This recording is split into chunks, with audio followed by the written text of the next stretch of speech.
نايف بن عرويس. البارحة والجاش قالب للحزن، والفكر كوكب في مدارات الخيال. ما عاد للدنيا وسط عيني ثمن، أحسها صارت مثل لعب العيال.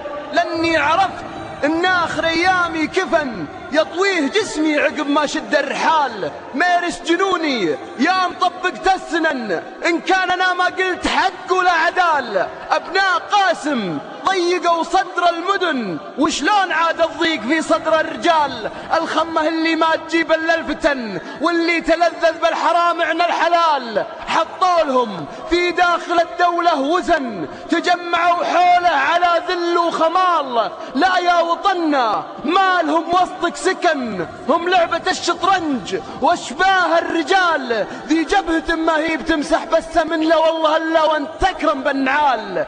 صوت المآذن في ربوعك رددا، ذي ديرة التوحيد ما فيها مجال. ليت جريدة مثل نهجك يا الوثن، مارس جديل الله يا بنت الضلال. ليت جريدة مثل نهجك يا الوطن، مارس جديل الله يا بنت الضلال. يا كم ظلمتي من سوي متزن، ويا كم كتبتي فكر غيرك في المقال. سبيت يا أهل الدين من حقد وضغن، بقلام سي الحبرة خشم الريال. وجك القصيدة من ضميري تطحن، فيها الغضب تهتز له رؤوس الجبال. أقولها والقلب يقسى ما يحن، على عدو الدين نضرب بصقال. لو كان خاشقجي من أنجال الوطن، إن كان قلنا له جواب وله سؤال. لكن تاريخه على التركي رطن، والعلمنة في وسط دمه لا تزال. إسلالة الأتراك مسموم البدن، جنسيته من ثوب أبيض لأعقال.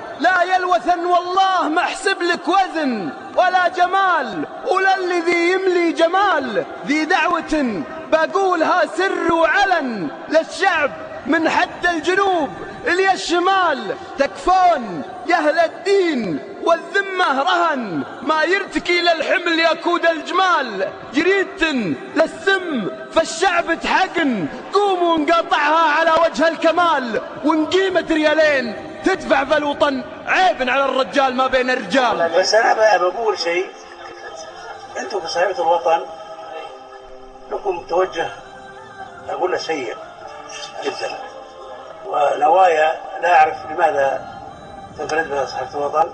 أرجو أن تغير هذا التوجه لما هو واجب عليها.